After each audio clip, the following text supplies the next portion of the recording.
안녕하세요. 뮤직 매거진 뮤브 1회 시작합니다. 저는 뮤브의 진행을 맡은 음악평론가 정민재입니다. 대망의 뮤브 1회 함께 해주실 두 분을 소개하겠습니다. 음악 저널리스트 이대환님, 음악 콘텐츠 기획자 정연경님, 어서오세요. 안녕하세요. 반갑습니다. 자, 먼저 우리 이대화 씨부터 소개 부탁드립니다. 네, 안녕하세요. 저는 음악 저널리스트 이대화고요. 나머지 두 분과 오래 알았다면 오래 알고 인연도 질긴 그런 사람인데, 네. 제가 아주 너무 좋아하는 선배이기도 하고, 제가 이렇게 그래서 무리한 부탁을 첫 회부터 드렸습니다. 출연료가 얼마죠? 출연료가 끝나고 그래서 이 방송이 무슨 방송인지도 모르는 채로 제가 무턱대고 부탁을 드렸는데 이렇게 흔쾌히 와주셔서 정말 감사합니다. 불러주셔서 감사합니다. 네, 감사합니다. 그리고 영경님 소개 한번 들어보겠습니다. 네, 안녕하세요. 저는 정연경이고요. 이제 민재 씨가 음악 콘텐츠 기획자라고 소개를 해주셨는데 그냥 음악을 좋아하는 일반인이고요. 이리저리 굴러다니다가 이렇게 민재 씨가 좋은 자리에 불러주셔서 참여하게 됐습니다. 네, 와주셔서 감사합니다. 제가 조금 더 설명 덧붙이면은 일단 우리 대화 선배님이지만 방송이니까 대화 씨라고 해요. 네. 대화 씨는 이번에 책 발간을 앞두고 계시다고 들었어요. 네, 인쇄가 끝났습니다. 네.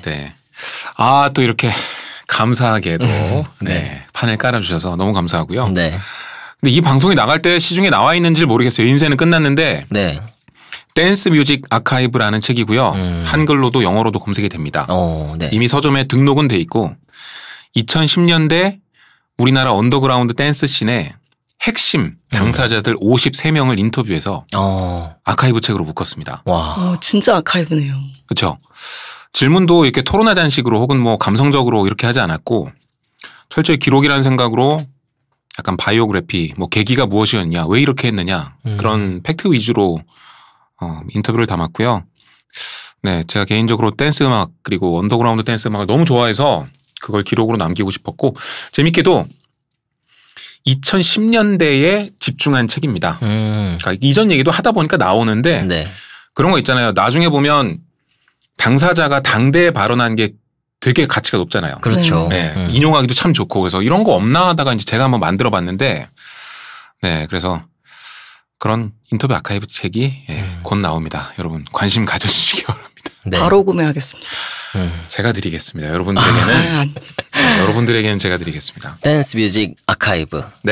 많은 기대하고 있겠습니다. 그리고 영경 씨는 지금 음원 사이트, 모 음원 사이트에 재직을 하고 계시죠? 네, 맞습니다. 어떤 일 하고 계신지. 어디라고 얘기하면 신상 털리나요? 네, 털립니다. 절대 안 됩니다. 너무 특정되는군요. 네. 그렇구나. 네, 그 모 음원 이제 서비스에서 음악 전반적인 컨텐츠 기획이나 운영을 맡고 있어요. 네, 어쨌든 작지 않은 음원 사이트에서 저도 쓰고 있는. 네, 저도 씁니다. 그런 사이트에서 중책을 맡고 있는 영경 씨까지 이렇게 첫 회에 모시게 됐습니다. 이게 그 다른 음원 사이트의 중심으로 올릴 거라고 해서 그런지 밝힐 수가 없겠네. 그쵸. 이게 또 회사 사람. 이거는 저의 작은 일탈이기 때문에. 알겠습니다.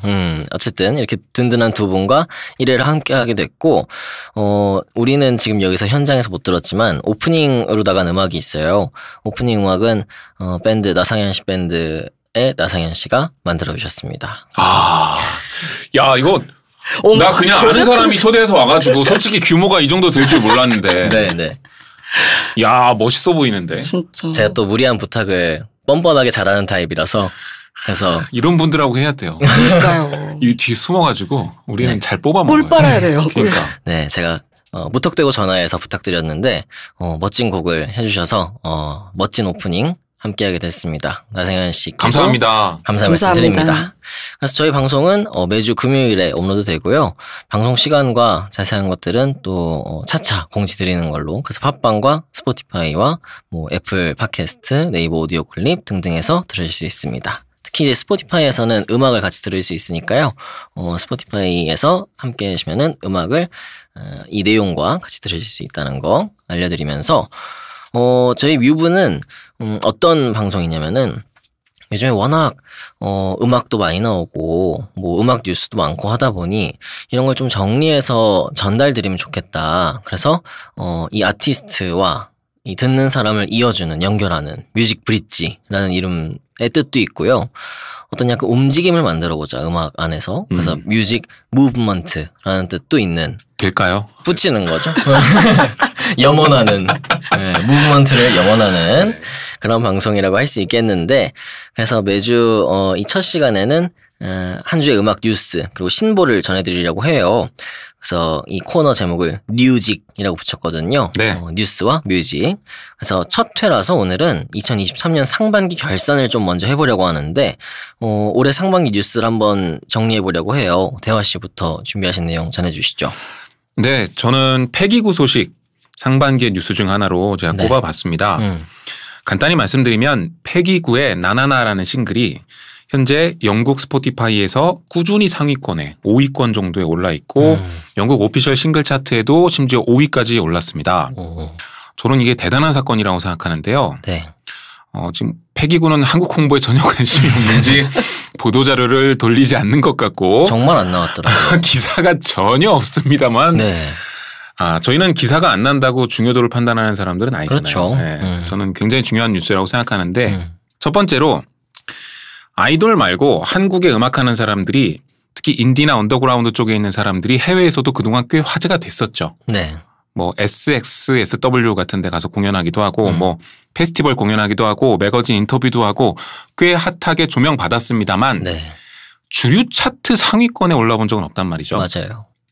근데 그거를 한국에서 인기 많은 밴드나 싱어송라이터가 한 것도 아니고 DJ 겸 프로듀서가 먼저 해냈다는 거. 이게 참 네. 이거 정말 기념비적인 사건이 아닐까. 근데 물론 이런 시각은 있죠. 이 사람이 한국에 베이스를 두고 활동하는 게 아니라 한국 사람이고 한국에 드나들고 한국 뮤지션들과 교류하긴 하지만 기본적으로는 해외에 본거지를 두고 활동하고 있기 때문에 진짜 한국의 경사로 봐야 되느냐는 좀 논란의 여지가 있습니다만 네. 그래도 한국 사람 그리고 한국의 언더그라운드 음악을 하는 아티스트가 이제는 주류 스타가 됐다는 게 너무 좀 재밌고 또 그 DJ 씬에서도 그동안 좀 팝 성향이 강한 음반을 내서 주류로 나가려는 시도들이 늘 있어 왔거든요. 그래서 최근에도 뭐 제이다지라던가 아니면 뭐 아발론 에머슨 같은 아티스트들 굉장히 유명하거든요. 씬에서. 네. 조금 더 신스팝적인 혹은 대중적인 접근을 음반을 냈단 말이에요. 근데 폐기구의 반도 대중적 반응이 안 왔단 말이에요. 네네. 근데 폐기구가 이걸 진짜 이례적으로 해낸 거예요. 그러게요. 영국에서 5위 안에 들었다는 건 유럽에서 짱 먹었다는 거거든요. 사실상 그렇죠. 그 장르도 막 90년대 하우스고 노래도 사실 그렇게 잘하는 사람은 아니라 5위까지 올라간 것도 진짜 어마어마한 겁니다. 다른 팝 음악과 경쟁을 했을 때. 그래서 올해 사건 중에 하나가 아닐까 싶은데 역시나 이 보도자료를 뿌리지 않으면 움직이지 않는 대한민국의 음악 언론. 그렇더라고요. 네, 좀 규탄합니다. 네, 굉장히 중요한 뉴스입니다. 네네. 저도 어떻게 우리나라에서는 이 소식을 다뤘을까. 왜냐면 큰 소식이니까 검색해봤거든요. 네. 폐기구라는 이름 이제 검색해봤는데 뉴스 했는데 일단 올해 나온 뭐 기사는 없고요. 없습니다. 한 몇 년 전 기사가 그것도 이제 폐기구를 메인으로 한 기사가 아니고 그냥 지나가다가 폐기구 이름이 나와서 검색에 걸린 네. 그런 기사가 그냥 뭐 있는 정도? 그쵸. 그래서 좀 놀랐어요. 이렇게까지 보도가 안 되는구나. 사실 뭐 꼭 그게 어떤 아티스트가 더 중요하고 뭐 아이돌 중요하지 않고 이런 건 아니지만 아이돌 그룹 같으면은 이미 한 20위기만 올라와도 기사가 나잖아요. 20위가 뭐예요? 그러니까요. 네, 나온 날 스트리밍 수가 뭐 1위도 아닌데 뭐 억대 막 이러면서 막 바로 막 난리가 나는데. 네, 그래서 참 이 소식 꼭 전했으면 좋겠다 생각했는데 It Goes Like 나나나 라는 네. 노래죠. 네. 그래서 지금 선전하고 있다는 소식. 사실 차트 얘기를 이렇게 들어보니까는 50-50 큐피드가 네. UK 차트 8위까지 올라갔어요. 네. 뉴스가 엄청나게 나왔단 말이죠. 그렇죠. 그래서 좀 안타깝긴 한데 그래야 또 저희 같은 사람이 먹고 사는 거 아니겠습니까? 이런 얘기를 우리는 할 수 할 수 있으니까. 네네네. 그렇습니다. 네. 그래서 폐기구의 It Goes Like 나나나가 지금 UK 차트에서 선전하고 있다는 소식 전해드렸고 이 다음 소식 제가 좀 준비를 해봤는데 사실 저는 두 분의 아이템을 듣고 어떤 걸 할까 하다가 전 좀 어그로를 끌어볼까 막 이런 걸 하다가 이 두 분의 아이템이 너무 소프트하고 정말 음악을 사랑하는 사람들의 아이템인 거예요. 어그로 쪽이 더 궁금한데요. 그래서 일단 어그로 얘기 한번 해주시고 본래 준비한 걸로 넘어가시면 안 돼요? 어그로는 이제 50-50의 법적 공방. 이거 어떻게 할 것인가. 약간 우리가 레카 같은 역할을. 누구 한 명은 총대 매야 될 거야. 방송 살려야 되는데. 그래서 이 법적 공방 아니면은 뭐 우드스탁 열릴 수 있나. 괜찮은 떡밥이네. 우드스탁의 파행 가능할 것인가 이런 거 하려고 했는데 두 분의 아이템이 너무 음악을 사랑하고 아름다운 아이템이라서 저도 아름답게 엘튼 존의 은퇴 투어가 마무리됐다 하는 소식. 네, 가슴 아픈 소식이었죠. 네, 준비를 했습니다. 2018년 9월부터 시작을 한 은퇴 공연이었어요. 뭐 음악 전면에서 은퇴는 아니고 공연하는 거는 이제 그만하겠다 이거예요. 왜냐면은 워낙 고령이시기도 하고 아이들이 있잖아요. 근데 그 아이들과의 시간이 좀 필요하다는 거죠. 그래서 이 월드 투어 하는 건 좀 이제 무리일 것 같다. 그래서 마지막 월드 투어를 했는데 2018년 9월부터 얼마 전 7월까지 공연을 했습니다. 코로나가 중간에 있긴 했지만 장장 5년에 걸친 공연이었고요. 한 330회를 했어요. 그래서 총 관객이 600만 명 넘게 들어왔고 수익이요 9억 3천만 불 이상이 나왔는데 이게 한화로 1조 1천억이 넘는 돈입니다. 그 공연 투어로 1조 1천억. 걸어다니는 기업이네요. 그러니까요. 근데 상상이 안 돼요. 나는 억도 별로 만들어본 적이 없기 때문에. 저도 본 적이 없거든요. 조라고? 진짜 대단합니다. 이게 제가 기억하기로는 역대 가장 높은 수익을 기록한 투어로 맞아요. 남았죠. 역사상 가장 높은 수익을 거둔 투어가 됐고 일단 1조를 벌어본 투어가 없어요. 지금까지. 2위가 에드시런이었는데 지금까지 2위 에드시런이 7억 7천만 불. 그러니까 1조가 안 된단 말이에요. 그래서 1조를 넘긴 첫 투어가 됐는데 테일러 스위프트가 지금 하고 있는 투어가 아마 1조 넘길 것 같다. 뭐 이런 얘기가 있긴 하더라고요. 완전 도배가 되던데 투어에서 뭐만 했다 하면 바로 뉴스 나오니까. 그래서 어쨌든 지금까지는 엘튼 존이 신기록을 세웠다. 그리고 저는 이 공연 뉴욕에서 2번 봤다. 여기까지. 내가 이거 준비했을 때 굳이 이 소식을? 네네네. 왜냐면 이게 상반기 결산 뉴스로 어울리나에 대해 한번 생각을 했었거든요. 저는 딱 보고 나서 이 거장이 떠난다는 게 너무 가슴 아픈 소식 아닌가요? 세상을 떠나진 않았잖아요. 세상 떠나진 않았지만.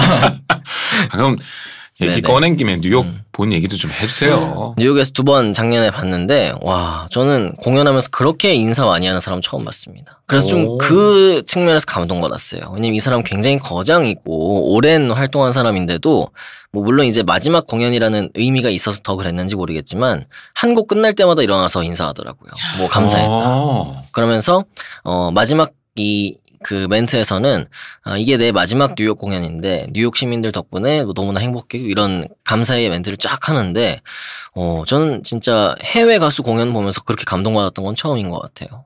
그 진심이 너무 느껴져서 뭐 노래가 좋고 연주가 좋고 이런 걸 다 떠나서 그런 어떤 기억이 지금까지 남아있는 따뜻한 공연이었어요. 그래서 참 아시아에서 했으면 좋았을 텐데 아시아랑 남미 공연이 없었어요. 근데 들리는 아쉽네요. 얘기로는 아마 코로나 시기 때 아시아 남미가 있었는데 이제 코로나가 되면서 못했던 것 같다라는 얘기가 있고 뭐 엘튼 존 같은 경우는 2004년도에 한국에 왔고 2012년에 체주 경기장 했고 15년도에 그 언더스테이지에서 했잖아요. 이때 갔어야 되는데 가까이에서 볼 수 있었는데. 그러니까요. 그래서 참 아쉽게 남았는데 어쨌든 그래도 뉴욕에서 봤으니 승자네. 2번 봤으니 쫓아갔습니다. 부럽다. 네, 기억에 남고요. 참 이제 팬데믹이 어느 정도 좀 잠잠해지면서 내한 공연들이 좀 많아졌잖아요. 그래서 뭐 제일 화제였던 공연은 역시 3월 달에 해리 스타일스 그리고 6월 달에 있었던 브루노 마스 같은데 어떻게 보셨어요? 두 분은? 둘 다 못 갔어요. 저도 못 갔어요. 티켓을 못 구해서. 브루노 마스는 진짜 충격이었어요. 딱 접속해서 누르자마자 대기가 수만 명 떠 있는데 이게 뭐야? 진짜 너무 부러워요. 갔다 온 사람들. 제가 들어갔을 때 한 9만 8천 번째 줄 섰거든요. 그래서 이거 된다. 왜냐면은 5만 하면 10만이니까 뒤에서 2천 명 남으니까 할 수 있겠다 했는데 못했습니다. 그래서 참 아쉽다. 아쉬움으로 남아있고 네. 그래도 뭐 어쨌든 올 상반기만 봐도 마이클 볼튼부터 시가렛 애프터 섹스, 켈라니, 오로라, 뭐 FKJ, 코난 그레이, 브라이언 아담스, 선셋 롤러코스터, 드림 시어터, 후지카제, 알로파크스, 텐피트 그리고 최근에 있었던 마르코스 발레와 아지무스, 레드 윈프스 등등이 한국 팬을 만났는데 혹시 공연 보신 거 있으세요? 이 중에? 저는 내한 공연 잘 안 가요. 공연은 왜냐면 진짜 많이 가시는데. 솔직히 말하면 잘 못 가요. 공연을 자주 보고 싶은데 네. 내한 공연은 자주 가면 진짜 경제적으로 어렵거든요. 맞아요. 그래서 얼마 전에 정한 원칙이 그 원칙이 자주 깨지긴 하는데 네.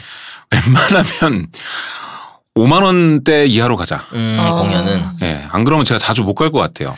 그쵸. 그렇게 가기 힘들죠. 일주일에 많으면 3번까지도 가는데 야 그렇게 했다가 좀 거덜날 것 같아서 가끔 막 못 참고 막 지르는 공연들이 막 있거든요. 10만 원대. 네. 네. 그래서 좀 더 가고 싶은데 네, 욕심 같아서는 다 보고 싶지만 네, 부럽습니다. 갔다 온 분들. 연경 씨 뭐 다녀오신 공연 있으세요? 아직까지 올해 다녀온 건 없고 앞으로 갈 공연이 어떤 있죠. 공연? 저는 이제 DMZ도 갈 거고. 저도 갑니다. 가서 한번 네 인사드리겠습니다. 네네. 가서 맥주 한 잔. 네. 서머소닉도 갈 예정. 서머소닉 가세요? 그걸 먼저 얘기했어야지. 네. 이런 뭐 내한 공연 따위. 그쵸. 나는 서머소닉을 간다 이런 거죠. 해리스타일스 안 본다. 한 번에 가서 다 보고 오겠다. 다 보고 온다. 뉴진스 다 보고 온다. 부럽네요. 나도 어디 좀 가야겠다. 비행기 빨리 예약해야겠는데. 지금 하반기 예정된 공연 좀 얘기해드릴게요. 블랙 미디, 아웃스케일, 미스터 빅, 브루노 메이저, 레이니, 라우브, 포스트 말론, 샘 스미스, 찰리 푸스 이렇게 지금 공연을 찰리 푸스 좀 보고 싶다 진짜. 찰리 푸스가 그 KSPO 돔 체조 경기장에서 3회를 하더라고요. 이틀이 표가 다 팔려서 한 회를 추가했다는데 뭐 지금 어마어마한 수요가 몰리고 있는 것 같아요. 네, 남의 얘기가 있네요. 네. 뭐 그렇게 됐고요. 영경 씨 한번 준비하신 소식 전해주시죠. 네, 지금 제 앞에 그 전자음악의 전문가가 계셔서 조금 말하기가 좀 그렇긴 한데 한번 말씀드려볼게요. 제가 준비한 건 이제 좀 드럼앤베이스의 유행인데 요게 이제 뭐 국내에서 올해 어떻게 퍼지고 있는지 그다음에 그 전에 팝 시장에서는 또 어떤 양상이었는지를 간단하게 말씀드려보려고 해요. 여기서 잠깐 드럼앤베이스는 정글에서 파생된 전자음악 장르로 빠른 리듬과 무거운 베이스 라인을 특징으로 합니다. 극단적인 리듬의 복잡성으로 90년대 초반 영국 레이브 씬을 장악했던 음악입니다. 그래서 일단 지금 현재 K-팝 시장에서는 뭐 드럼앤베이스나 UK 게러지 이런 90년대 레이브 음악이 조금 흐름을 타고 있다고 보여지고 있고 당장에 뭐 오드 아이서클이나 정국, 뉴진스 그러니까 이런 아티스트들이 좀 시도를 많이 하고 있었는데 심지어 뉴진스의 경우는 이제 파워퍼프걸과 콜라보레이션을 진행했잖아요. 네네. 그 파워퍼프걸의 그 주제곡이 사실 드럼앤베이스 비트를 차용한 주제곡이어서 그런 우연도 굉장히 좀 되게 색달랐고 이렇게 좀 브레이크 비트가 촘촘하고 사실 굉장히 센 음악이잖아요. 네. 그래서 요런 음악이 좀 90년대에 걸쳐서 서구 문화권을 좀 강타했고 2000년대에서는 이제 제가 PC게임을 좀 많이 했었는데 그때 당시에 일본 PC게임 시장에서도 드럼앤베이스를 활용한 그런 사운드 트랙이 되게 많았었어요.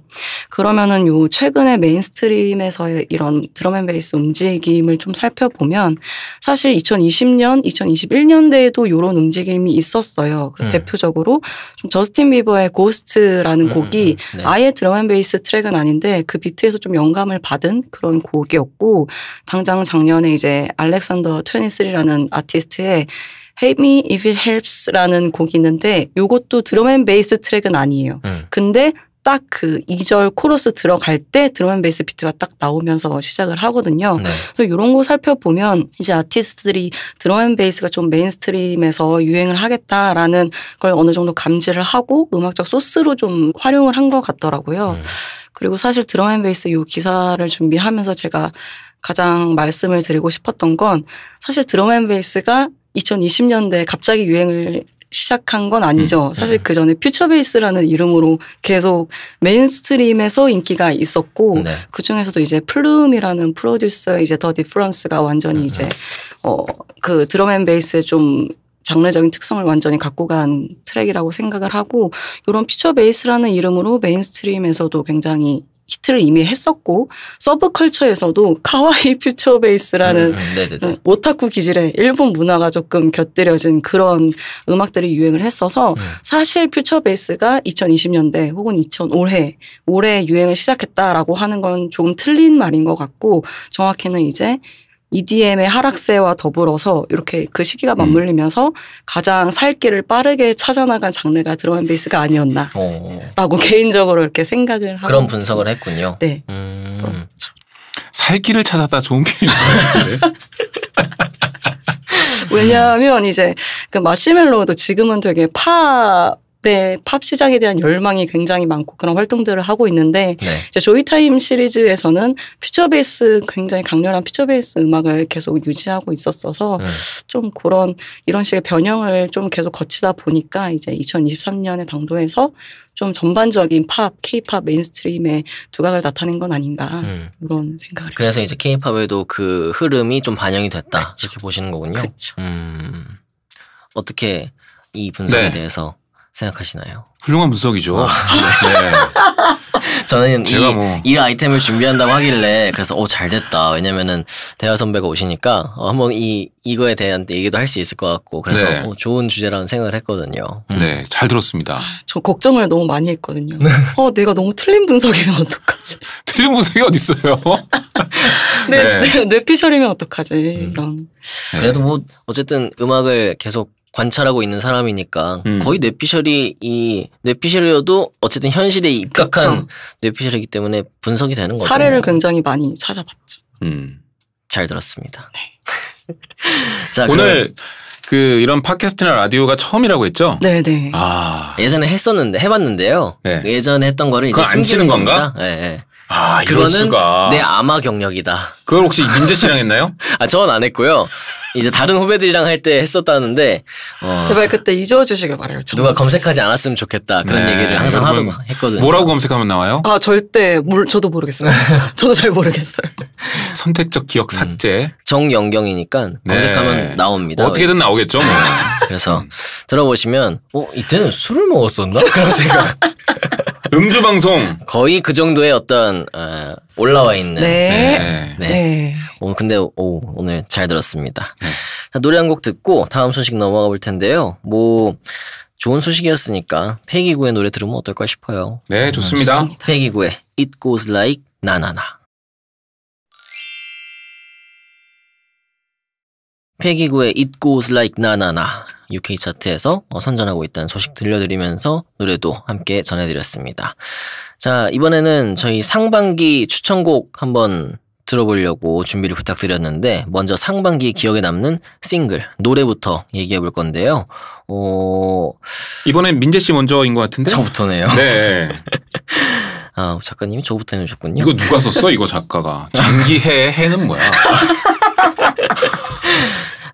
이거 누구야? 제가 했습니다. 이게 눈이 잘 안 보여서 이런 실수를 네. 장기하 씨의 해 장기해라고 했네요. 이걸 짚는 네. 굳이 짚는 제가 오늘 안경 쓰고 왔거든요. 혹독한 선배. 잘 보입니다. 알겠습니다. 네. 장기하 씨의 해 저는 이 노래 골랐는데 4월 5일 날 나왔어요. 그래서 이 곡이 할 건지 말 건지랑 더불어서 싱글로 나왔잖아요. 그래서 작년에 있었던 EP 공중부양 거기 수록된 곡 중에서 가만히 있으면 되는데 자꾸만 뭘 그렇게 하려 그래 이 노래가 있었잖아요. 그 노래를 이제 본인이 내고 좀 생각해보니까 가만히 있으면 되는데 자꾸만 뭘 그렇게 하려 그래 근데 좀 하면 어때서 그런 생각이 들었대요. 네. 그래서 이 해랑 할 건지 말 건지 이 두 곡을 냈다는데 저는 딱 들으면서 좀 놀랐어요. 장기하 씨가 워낙에 좀 재치도 있고 좀 독특하시고 네. 개성도 강하고 그런 분인 건 알았지만 이 작년 공중부양도 그렇고 이번 곡들도 그렇고 이분이 이제는 진짜 어떤 경지에 올랐다. 이분만의 진짜 좋았어요. 그래서 참 놀라운 노래였고 어떻게 보면은 언어 유희의 최강자 이 우리 음악계에서 그럼 예전에 있었던 어떤 기라성 같은 뭐 대단한 선배들 이후에 네. 지금 시대를 살아가고 있는 뮤지션들 중에서는 이 정도의 언어 유희 보여줄 수 있는 가수가 없을 것 같다. 거의 그런 생각이 들 정도로 참 놀라운 노래였고 그러면서도 음악적인 재미가 있다는 게 이분의 강점인 것 같아요. 네. 그러니까 그냥 말장난만 하는 것도 아니고 뭐 메시지만 있는 것도 아니고 그냥 음악 자체로도 되게 매력적이잖아요. 맞아요. 이 해라는 노래는 특히 뭐 중간에 리듬도 바뀌고 약간 사운드 좀 더 거칠어지고 그런 것들이 굉장히 인상적이었던 그런 노래라서 저는 장기하 씨가 솔로로 내는 정규 앨범이 막 궁금하더라고요. 너무 기대가 됩니다. 이 노래를 들으면서 특히 장기하 씨 공연 다녀오셨잖아요. 네, 이거 해내고 네네네. 그러니까 본인이 그러더라고요. 자기는 이 공연하고 싶어서 이거 싱글 낸 거라고. 그래서 네. 밴드로 했었죠 그때 공연을. 네. 그러니까 장기하가 처음 나왔을 때 장기하 씨가 이제 얼굴들 말고 네네. 본인 처음 이름으로 완전. 솔로 냈을 때는 약간 일렉트로닉 스타일이 있었고 네. 한마디로 이제 밴드 아니고 나 집에서 혼자 음악하는 사람이야. 요 티를 네네. 좀 냈단 말이에요. 맞아요. 그래서 솔로 앞으로 이렇게 갈 건가라고 다들 그쪽으로 방향을 짐작하고 있었는데 그걸 갑자기 확 틀어가지고 그냥 밴드 음악으로 다시 돌아온 거 아니에요? 그렇죠. 가보니까 뒤에 장기하와 얼굴들 시절부터 왠지 알고 지냈을 것 같은 새로운 사람과 기존에 하던 사람들이 다 밴드를 이루고 있더라고요. 네네. 그러니까 그 사운드가 그리웠고 장기하는 그냥 이런 거 할래라고 좀 보여준 게 아니었나 싶은데 장기하 씨 공연이 진짜 재밌습니다. 아 저도 가고 싶었는데 이 공연에. 네. 왜냐하면 히트곡이 진짜 많아요. 우리가 잘 그렇게 차트에 막 상위권에 오르질 않아서 그랬지 다 아는 곡이에요. 다 아는 그렇죠. 곡. 들으면 다 아는 노래. 네. 예를 들어 범죄와의 전쟁 거기에서 들었어. 그 인트로만 나오면 사람들 난리가 나요. 그리고 뭐 그 밖에는 뭐 달이 차오른다 가자도 그렇죠. 있고 뭐 여러 가지 히트곡 엄청 많잖아요. 너무 많죠. 너랑 나랑은도 있고 뭐. 그리고 장기하 씨가 진짜 똑똑하잖아요. 네. 그리고 최고의 세션들이라고 한단 말이에요. 그 연주 맛이 살아있고 곡도 다양해서 셋리스트를 진짜 기가 막히게 짤 수가 있겠더라고요. 시원하게 시작했다가 약간 느린 타령조의 랩으로 가서 조금 이렇게 혼자 놀다가 다시 확 끌어올리고 관객들이 아는 노래가 많으니까 같이 주고받을 수 있는 것도 많아요. 그래서 같이 노는 시간도 있고 막 진짜 별의별 것들 다 꾸며놨더라고요. 그래서 한 2시간이 진짜 한 10분, 20분처럼 갔어요. 진짜 다녀오신 분들의 어떤 후기가 정말 다 좋더라고요. 너무너무 재밌습니다. 저도 꼭 가고 싶었는데 못 가서 너무 아쉬웠고. 요거 하나 갔다 왔다고 자랑했네. 고맙다. 내가 찰리 푸스 뭐 다 못 가가지고 내가 좀 약간 창피했는데 요거 티를 냈네. 장기하 씨가 최고죠. 뭐 찰리 푸스, 엘튼 존 다 필요 없고 장기하 공연 갔다 온 게 감사합니다. 한국 공연 가야죠. 승자입니다. 감사합니다. 어쨌든 저는 장기하 씨의 해 준비를 했습니다. 이번에는 대화 씨가 준비한 노래 들어볼까요? 네, 저는 윤지영 씨 노래 골랐습니다. 네. 그래서 다행인 나를 이고요. 올해 가장 즐겨 들은 음악 중에 하나였고 가장 인상적인 곡 중에 하나였고 네. 이 노래를 통해서 윤지영이라는 아티스트에 대한 생각도 훨씬 더 리스펙이 좀 깊어졌고요. 그 이유들을 좀 얘기를 해보고 싶은데 이게 이제 윤지영 씨의 정규 앨범에 수록이 돼 있거든요. 근데 이 앨범이 참 인력 구성이 재밌어요. 제 생각에 윤지영 씨는 지금 우리나라 인디씬의 가장 핫한 인물 중에 한 명입니다. 그거와 비슷하게 유명한 또 다른 인물이 있는데 바로 실리카겔의 김춘추 씨란 말이에요. 네네네. 근데 두 사람이 같이 만든 앨범이잖아요, 이게. 김춘추 씨가 프로듀서를 맡고 윤지영 씨가 이제 싱어송라이터로 같이 만들었는데 인디에 진짜 가장 핫한 두 사람이 같이 앨범을 만들었다는 것 자체가 저는 굉장히 좀 인상적이고 핫했고요. 그리고 뭔가 둘이 만나면 남들 안 하는 걸 할 것 같았는데 아니나 다를까 재미있는 시도들이 있었습니다. 특히 이 노래는 물론 편곡자는 김춘추 씨가 아니에요. 근데 바로크 팝을 했더라고요. 네. 네, 뭐 많이들 아시겠지만 혹시 몰라서 말씀을 드리면 바로크 팝은 팝이나 락에 이제 클래식 악기들을 도입한 사운드나 뭐 편곡 같은 걸 멋있게 보여주는 그런 음악이죠. 최근에는 주류든 인디든 이쪽을 이렇게 한 곡에 확 뽑아낸 경우를 제가 들어본 적이 없는데 네, 드물죠. 그래서 좀 신선했어요. 물론 이런 접근이 예전부터 꾸준히 있어왔고 그 자체가 엄청 신선한 건 아닌데 최근에 이런 시도가 거의 없었기 때문에 남들 안 하는 거 하는 그 신선함을 확실히 느낄 수가 있었고요. 그리고 거기에 들어가는 그 스트링 소리나 이런 것들이 가요 발라드에서 흔히 듣는 그런 소리는 아니었어요. 일부러 조금 더 독특하게 조금 더 로우하다 그래야 되나? 뭔가 이렇게 세련된 걸 보여주겠다는 것보다는 진짜 여기 내 눈앞에 약간 실내악 어떤 악단이 하나 있는데 그쵸. 그걸 직접 듣는 것 같은 그런 약간 거칠지만 되게 생동감 있는 소리가 담겼더라고요. 네. 그래서 너무 좋았고 네, 약간 유재하 씨가 생전에 인디 음악을 했으면 진짜 이런 음악 내지 않았을까? 네, 그런 생각이 들 정도로 멋있는 곡이었고요.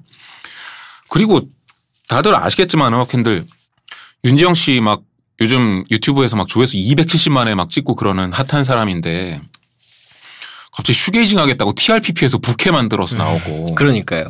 자기 정규 앨범에서 바로 급합하고 이건 좀 진짜 핵간지다. 예, 이건 좀 멋있다. 이렇게 멋있게 음악하는 사람이 반응도 요새 꽤 있잖아요. 그쵸. 그래서 참 기분 좋겠다. 예, 제가 요즘 지켜보고 있고 너무나 응원하는 아티스트이기 때문에 이 노래 한번 골라봤습니다. 상반기 진짜 가장 화제작 중에 하나였던 것 같고 네. 팬들 사이에서 저는 이 앨범 저 진짜 좋아했지만 저는 이 노래 있잖아요. 그래서 다행인 나를 전에 있는 노래가 당신은 내가 눈을 좋아하던 걸 기억할까 이 노래인데 제목도 독특해. 제목도 너무 그리고 감수성 있고 뭔가 그래서 이 제목부터 좋은 거예요. 듣기 전에. 그래서 이 연주곡인데 이 노래 듣고 이 노래 두 번째로 딱 이어서 들으면은 와 정말 무슨 영화 같은 영화의 어떤 사운드트랙 같은 그래서 들으면서 약간 다른 세계로 가는 듯한 네. 그런 느낌이 있어서 저도 참 인상 깊었던 노래였습니다. 네, 아주 잘 들었습니다. 네. 멋있는 곡입니다. 자 마지막으로 연경 씨가 준비한 노래 한번 소개해 들어볼까요? 앞에서 너무 평론적인 접근이지 않았나. 근데 음악은 자기가 제일 어렵게 가져왔어. 이거 정말 대중적인 곡입니다. 정말 대중적인 곡이고 네네. 제가 이 곡을 뽑은 이유는 정말 어떤 별다른 이유가 없고요. 어떤 노래인지. 되게 그냥 한마디로 묘사를 하자면 약간 2000년대 후반? 그러니까 2010년대 이때 약간 어쿠스틱한 그런 악기와 좀 R&B 성향이 진한 그런 느낌이 있었고 그리고 2010년대에 사실 T.I. 이런 래퍼들 필두로 래퍼 하나랑 이제 여자 보컬 하나 이렇게 묶여서 하는 그런 트랙들이 되게 많이 많았죠. 유행을 했잖아요. 그런 느낌이에요. 대신 이제 이거는 퓨처보다는 이제 클로에가 중심이 되는 노래인데 칫백이라는 노래죠. 네, 정말 비욘세 뭐 Irreplaceable이나 뭐 리아나 Hate That I Love You 이런 느낌이 되게 강하고 정말 제 학창 시절에 하교할 때 들었던 그런 느낌을 너무 많이 주는 거예요. 네. 어떤 음악 들으셨습니까? 학창 시절 하교할 때 좀 궁금하다. 일단 나이도 좀 얘기해 주시고요. 비욘세 이러플레이서블 이런 거 들으면서 하교하면은 약간 실현한 사람 아니에요, 그냥? 저 약간 그거 알죠? 약간 해 지는데 노을 쫙 비치고 약간 기분 좋고 그냥 이 상태로 집에 가서 좀 뻗으면 좋겠다.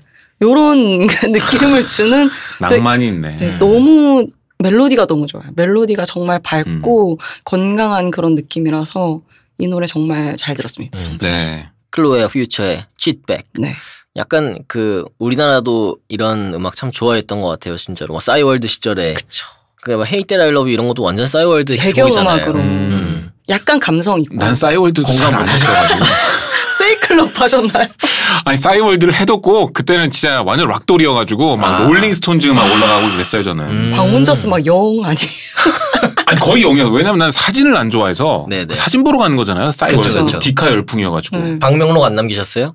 남의 거는 그래 가서 본 걸 재밌어했는데 내 건 안 꿈이었어요. 그러니까 저랑 지금 영경 씨랑 동갑인데 그때가 딱 싸이월드를 지금 막 인스타그램처럼 할 때거든요. 그래서 진짜 그쵸. 이 친구들의 미니홈피 들어가 보면은 진짜 노래가 많았던 게 Hey Did I Love You 그리고 니오의 뭐 So Sick 이런 So 노래들 Sick. 배경음악 진짜 많이 했어요. 그래서 저는 얘네들이 음악 좋아하는 애들인가 그랬는데 그냥 그 노래를 좋아하는 거더라고요. 제니퍼 로페즈의 Brave. 그때는 팝을 걸어 놓으면 약간 나 음악 좀 듣는다 이런 이미지를 줬기 나도 때문에 팝 걸었어요. 롤링스톤즈. 그건 좀 많이 걸어놓은 팝이라고 할 수 없죠. 지나치다. 그거는. 네. 그것도 막 세리스팩션 이런 게 아니라 그때 한창 빠져 있었어가지고 막 네네. 진짜 레어한 거 막 나 이런 거 안다 막 이런 거 막 걸어놓고 아 참 후회가 돼. 후회가. 방문자를 다시 나오게 하는 나 바로 나가죠. 그런 노래들. 네. 아무튼 자 그럼 노래 세 곡 이어서 들어보겠습니다. 장기하의 해, 윤지영의 그래서 다행인 나를, 클로에와 퓨처가 부른 칫백. 뮤브 첫 번째 시간, 오늘은 상반기에 있었던 음악 뉴스 그리고 상반기에 있었던 좋은 작품들 소개하고 있는데요. 앞서서는 상반기에 기억할 만한 싱글, 노래를 소개했고요. 이번에는 앨범, 이 앨범만은 좀 꼭 들었으면 좋겠다. 이런 얘기 해보려고 하는데 태화 씨부터 한번 들어볼까요?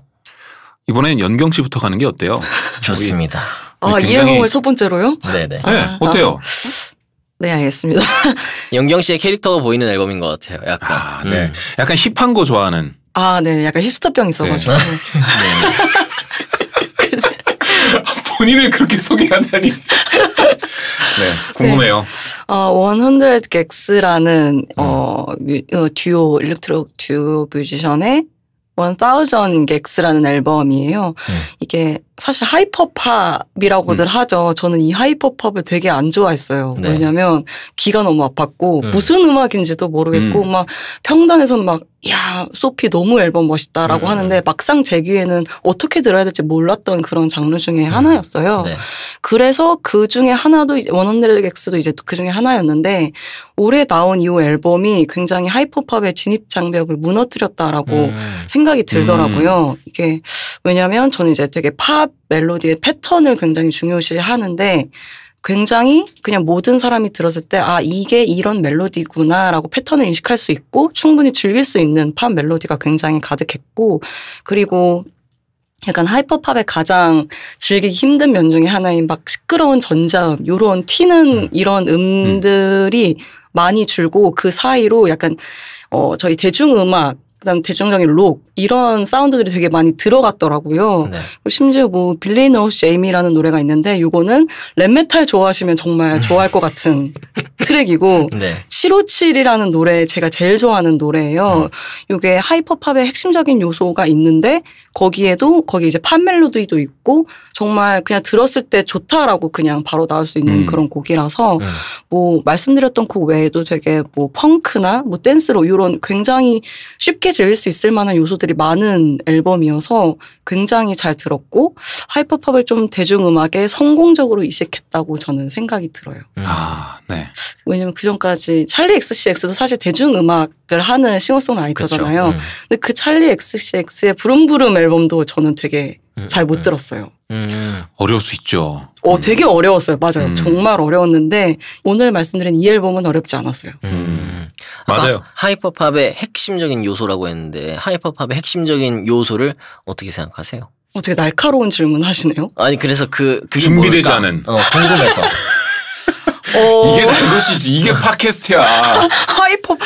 위키피디아 안 읽었는데. 그러니까 본인이 생각할 때, 그러니까 딱 들었을 때, 이 앨범 하이퍼팝이구나. 이건 약간 하이퍼팝의 어떤 핵심을 가지고 있는 트랙이구나. 이런 거를 어떤 기준으로 좀 생각하는지. 굉장히 모호하게 말씀드려도 될까요? 네, 괜찮아요. 하이퍼팝이란 단어가 모호하니까. 그 장르 자체가 좀 그렇죠. 그렇죠. 유리 깨지는 소리 나는 음악. 좀 파열음 같은 것들이 있고. 유리 깨지는 음악이 많이 나고 멜로디를 약간 인식하기 힘든 그런 막 좀 차사고 나는 소리 나고. 내 들으면서 뺨을 맞는 것 같고. 네. 인더스트리얼도 이 정도는 아니거든요, 솔직히. 네네. 그렇기 때문에 저한테 좀 어려운 장르였죠. 그런 것들을. 네. 알겠습니다. 네. 끝인가요? 아니 뭐 아까 더 하신 네, 얘기. 잘 알아들었다는 얘기입니다. 네. 알겠습니다. 이 100 Gecs 앨범. 저도 참 해외에서 워낙 난리였잖아요. 이 앨범도. 그쵸. 그래서 저도 들어봤는데 확실히 좀 매력적인 앨범이라는 생각은 했습니다. 네. 저도 이 앨범 좋아했는데 뭐랄까?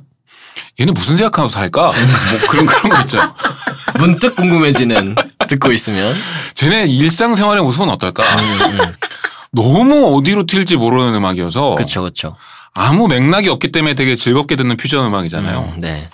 야, 이것까지는 상상 못했네. 약간 그런 뒤통수 맞는 음악이어서 되게 재미있었습니다. 네. 이런 분들 의외로 집에서 다도하고 그럴 수 있어요. 그럴 수도 있어요. 그리고 진짜. 작업실에서는 막 하다가 집에서는 다도하고 약간 그림 그리고 이런 거 좋아하는 분들 네. 있죠. 자, 이번엔 대화 씨가 준비한 앨범 한번 소개 들어보겠습니다. 네, 저는 캐롤라인 폴라첵의 Desire I Want to Turn Into You 앨범 골랐습니다. 네. 올해 상반기에 가장 화제 앨범 중에 하나고요. 그 우려를 좀 불식시키고자 미리 말씀드리면 저 진짜 이 앨범 좋아해서 뽑은 거예요. 오. 네. 이게 솔직히 되게 간지나고 힙한 앨범이기 때문에 그렇죠. 네, 제가 혹시 무슨 뭐 뭐 레이트 유어 뮤직 같은 거에 순위 보고 가서 괜히 이렇게 듣지도 않아 놓고 거짓말 치고 막 이렇게 그럴 거라고 상상하는 분이 있을 거라고 생각합니다. 충분히 그런 의혹 가질 수 있어요. 그렇죠. 이 앨범이 약간 그럴 수 있는데 네네네. 정말로 와, 이 앨범을 저는 너무 좋아하고 어떤 측면에서는 이게 2021년부터 선공개 싱글들이 계속 나왔어요. 네네. 좀 오래 걸렸죠. 근데 그 낸 싱글들을 다 좋아했습니다. 근데 솔직히 말하면 그게 제일 좋았고 앨범 전체로 봤을 때 그렇게 다 대단하진 않았거든요. 네. 근데 그 싱글들 막 2년 가까이 쌓여온 것들을 계속 들으면서 축적되어 온 어떤 리스펙과 너무 좋아라는 그 감정이 좀 강렬하게 남아서인지 또 최근에 이 아티스트가 워낙 멋있게 활동하고 있기 때문에 좀 그런 흥분이 좀 담긴 선정이다. 네, 이랬으면 좋겠고요. 그러니까 이 음악을 어떻게 얘기해야 될지 모르겠는데 그러니까 원래 정의하기 힘든 게 있을 때 네. 자주 사용하는 그 평론가들이 자주 쓰는 장르 이름이 있어요. 아트팝. 아트팝. 하이퍼팝도 내가 볼 때 뭐라고 할 말이 없어서 지은 비슷해요. 말이야. 같은 까랍니다. 그렇죠, 그렇죠. 그렇죠. 그러니까 전통적인 밴드 사운드나 싱어송라이터들의 그 사운드에서는 한참 벗어났는데 그래서 되게 감각적인데 그렇다고 본격적인 일렉트로닉이나 힙합 음악도 아닙니다. 그리고 대중적인 매력이 가득하고요. 그래서 모호하게 그냥 아트팝으로 통칭하고 있는 게 아닌가. 네. 이 사람은 장르를 정해두고 음악을 하는 게 아니라 이럴 것 같아요. 어떤 사운드에서 아이디어를 얻었거나 혹은 멜로디에서 어떤 아이디어를 얻었거나 대신 그냥 이렇게 편곡을 만들고 작곡을 발전시켜가는 과정에서 좀 남들과 다른 멋있는 세련되고 감각적인 팝을 하고 싶다. 요거 정도만 전제를 두고 활동을 하는 것 같습니다. 근데 진짜 잘 만들고 감각적인 게 제가 제일 좋아하는 노래가 빌리언스라는 곡이에요. 네. 선공개 싱글로 나오고 진짜 오랫동안 이 음악을 즐겨 들었는데 어떤 점이 진짜 감각적이었냐면 예를 들어 내가 이렇게 소리를 친단 말이에요. 네. 근데 이걸 리버스로. 그럼 이게 뒤에 잔향부터 나오면서 마지막에 틱 소리가 나오잖아요. 그렇죠, 그렇죠. 그러면 거기서 고조되는 빵 터지까지 그 리듬감이 되게 멋있거든요. 이제 그걸 음악계에서 많이 써오긴 하는데 앞에 그걸 비트를 만들었어요. 이게 뭘로 만든 소리인지는 솔직히 모르겠고 내가 지금 얘기한 그런 테크닉을 썼는지도 솔직히 모르겠는데 뭐 프로젝트를 내가 들여다보지는 않았으니까. 근데 마치 그렇게 만든 것 같고 와 되게 신선하면서도 감각적이더라고요. 근데도 사운드가 너무 세련됐고 그리고 이 친구가 보컬이 되게 연극적이에요. 맞아요. 이렇게 나직하게 부르거나 이렇게 되게 정직하고 열창하는 그런 스타일이 아니고 되게 뒤집죠, 목소리를. 막 과장하게 막 연기하듯이 되게 네. 부르는데 그 사이사이에 그 맛을 진짜 잘 주거든요. 그래서 캐롤라인 폴라첵을 보컬로 조명하는 사람은 많지 않겠지만 노래의 맛도 정말 상당하다라는 생각이 들었고 그리고 이 아티스트 자체가 저는 정말 멋있는 게 그냥 딱 보면 난 절대 평범하고 싶지 않아라는 게 그냥 음악에서도 비주얼에서도 하는 말들에서도 다 뚝뚝 떨어집니다.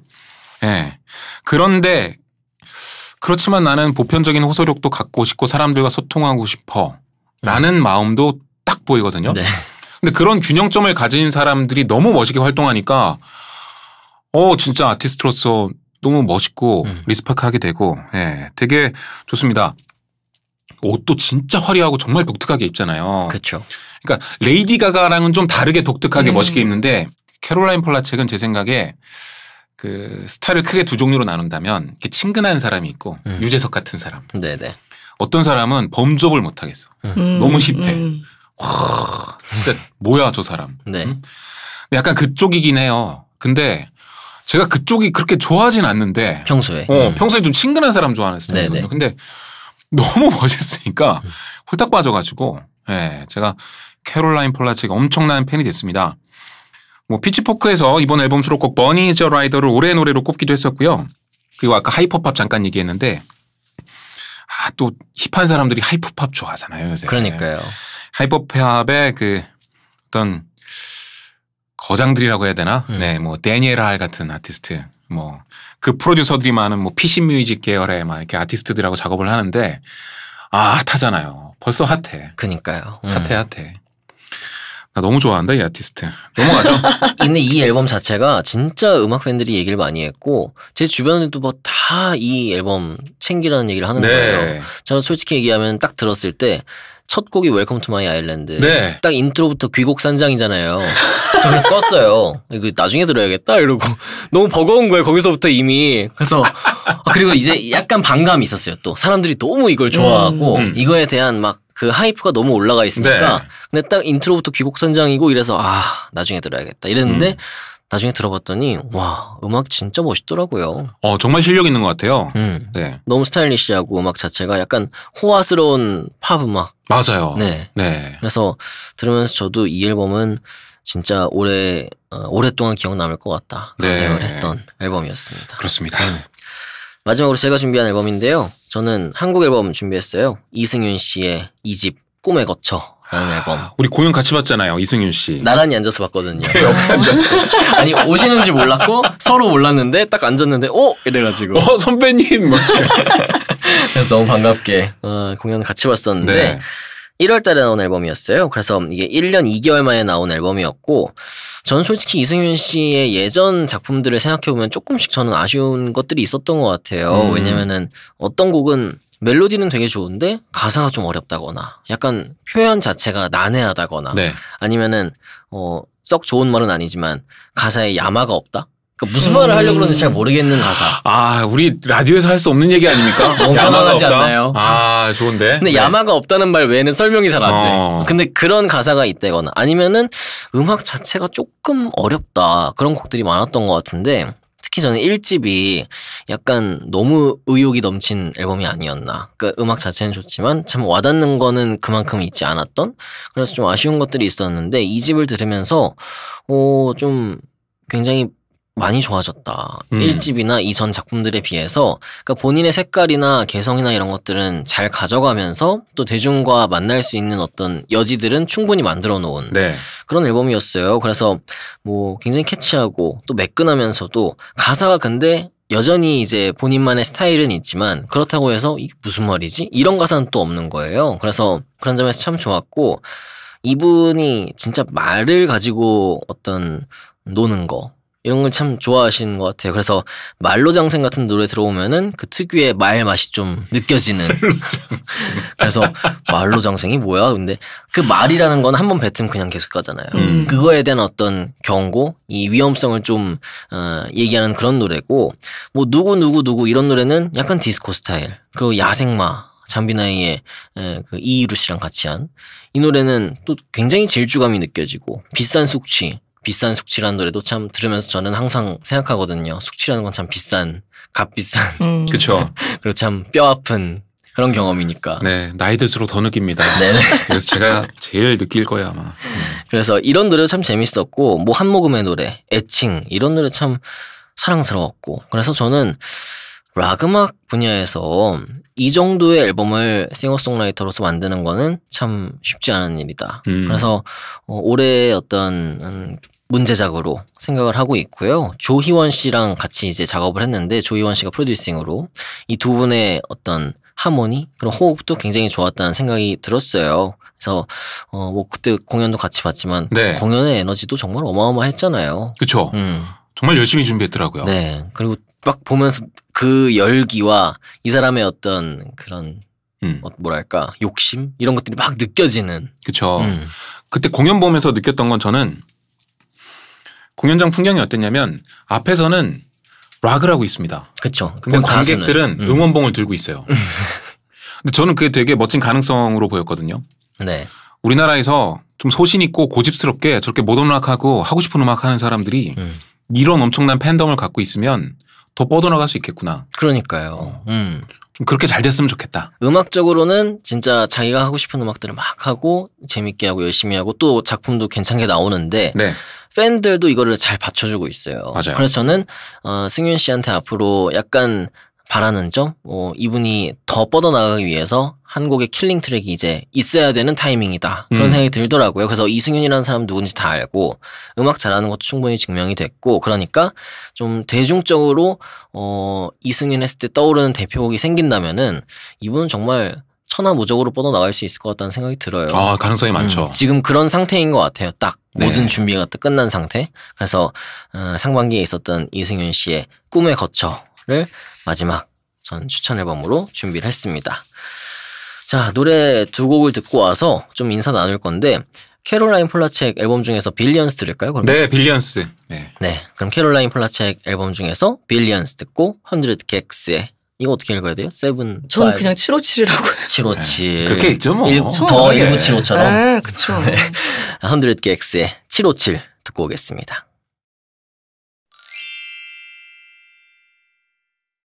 캐롤라인 폴라책의 빌리언스, 100 개엑스의 757 들었습니다.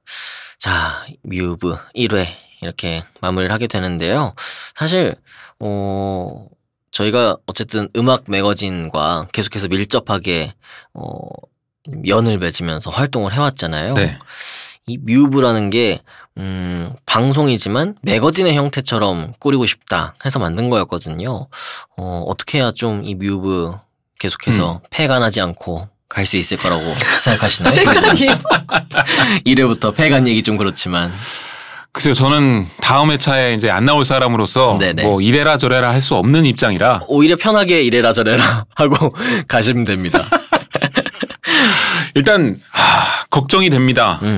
왜냐하면 팟캐스트로 수익을 올린다는 건 정말 일이죠. 어려운 일입니다. 네네. 근데 매거진은 준비를 많이 해야 돼요. 그냥 와서 떠들당하는 게 아닙니다. 그렇죠. 예. 우리가 지금 상반기 결산이라는 가장 쉬운 아이템을 가지고 와서 이렇게 좀 우리가 편하게 비교적 있는 거지. 수월했죠. 이제 아이템 고갈되기 시작해봐. 이거 막 준비 진짜 많이 필요한 거거든요, 이거. 맞아요. 그래서 걱정은 되는데 저는 그 어려운 걸 오랫동안 계속 정말 내실 있게 하면 언젠가는 사람들이 알아줄 거다. 네, 그렇게 생각합니다. 너무 힘이 되는 말씀이네요. 분명히 잘 될 거예요. 또 민재 씨가 제가 생각할 땐 되게 성실한 사람이기 네. 때문에 기대가 큽니다. 좀 성실하지 않아도 성실해야 될 판입니다. 이렇게 말씀하셔가지고. 네, 어쩔 수 없어요. 이거 그렇게 해야 돼요. 이 컨셉 자체가. 그렇죠. 영영 씨 생각 어떠세요? 저희 방송 초반에 이제 레카 컨셉 나왔잖아요. 사실 기획할 때는 그랬거든요. 저 레카 가야 된다고 보거든요. 이제 레카에 약간의 교양을 섞은. 네네. 그래서 저랑은 반대네요. 그렇죠, 그렇죠. 근데 지금 이 기획이 엎어진 거라서 네. 이미 여기는 없는 얘기입니다. 그래서 이렇게 제 말은 사람들이 조금 궁금해할 만하고 어쨌든 다 음악이 좋아서 여기 모여 있는 거겠죠. 네. 그렇기 때문에 사람들이 많이 공감할 만한 뉴스나 그런 음악들을 계속해서 추천해주고 쌓아나가는 게 좋지 않겠나 싶습니다. 네, 뭐 듣고 계신 분들이 댓글로 또 많은 얘기 해주시고 좋은 말씀 해주시고 또 듣고 싶은 어떤 궁금하신 내용들 남겨주시면 또 도움이 많이 될 것 같습니다. 마지막까지 좋은 얘기 해주셨는데 함께 해주신 소감 한 말씀 부탁드립니다. 저는 진짜 놀러 오는 기분으로 왔거든요. 네네. 이거 괜히 무슨 그렇게 한 거 아니고 네네. 네. 저랑 어쨌든 이렇게 인연이 깊은 분들하고 같이 솔직히 우리 셋이서 방송하는 것도 처음이고 맞아요. 네. 민재 씨랑은 예전에 한번 또 제가 이렇게 무리한 부탁 한 번 드린 적이 있어요. 맞아요. 그때 가서 전자음악 얘기하고 내가 왔던 기억이 나는데 그때 진짜 더 후배일 때 한 7년 됐어요. 그렇죠. 근데 그때는 이렇게 같이 마이크를 같이 잡았던 게 아니고 이 친구는 옆에서 녹음을 하고 있고 저 혼자 맞아요. 떠들었어요. 네네네, 맞아요. 그래서 진짜로 이렇게 방송해보는 건 오늘이 처음이고 네네. 되게 재밌어요. 네, 재밌습니다. 다행이네요. 그러니까 나는 다음 주에는 안 나와. 다행이네요. 네, 감사합니다. 재밌었습니다. 감사합니다. 영경 씨도 소감 한마디 해주시죠. 저도 너무 재밌었고 사실 어디 가서 뭐 캐롤라인 폴라책이니 뭐니 얘기하면 금원십 되거든요. 그게 뭐예요? 문제죠? 나 벌써 못 알아듣고 있어. 그게 뭔데 떠가라는 말로 이제 사실 그런 취급 받기 쉬운데 너무 오랜만에 이제 하고 싶었던 음악 얘기들 마음껏 할 수 있어서 너무 좋았고 마지막으로 전 진짜 힙스터 아니고 진짜 힙스터 아닙니다. 근데 오늘 너무 선곡이 힙스터여서 그러니까 그래서 히스 테스트를 막 해보고 싶어져. 저 네. 정말 아니거든요. 진짜 잘못 골랐습니다. 네. 그래요? 앞으로 참고. 힙스터가 아니라는 증명을 또 우리 방송에서 할 수 있으면 좋겠습니다. 영경 씨. 자주 불러주시면 저희 스마트폰 뭐 쓰세요? 아이폰이요. 아이폰에 지금 맥북 쓰고 있는데 맥북이네 이거. 다 처분하겠습니다. 완전히 힙스터. 다 처분하겠습니다. 아무튼 오늘 귀한 시간 내주셔서 감사하고 앞으로 자주 뵐 수 있으면 좋겠습니다. 네, 불러주세요. 네. 저희 방송 작가 김반야 님께서 수고해주고 계시거든요. 네. 마지막에 이름은 넣어달라. 첫날 녹음 때 안 왔어. 앞으로도 안 올 건데 이름은 넣어달라. 이게 뭐야. 그래서 농담입니다. 네, 친해요. 네. 뭐 네. 제가 또 너무 좋아하는 김반야 작가와 함께하는 방송이고 진행은 정민재였습니다. 마지막 곡 전해드리면서 이제 마무리를 할 건데요. 마지막 곡은 제가 고른 이승윤 씨의 비싼 숙취 들을 거고요. 마지막 어떤 구호? 어떤 뭐라 그래야 되나? 구호를 만들었네요. 절차?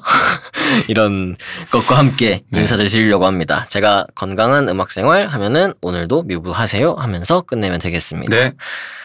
건강한 음악생활 오늘도 뮤브하세요.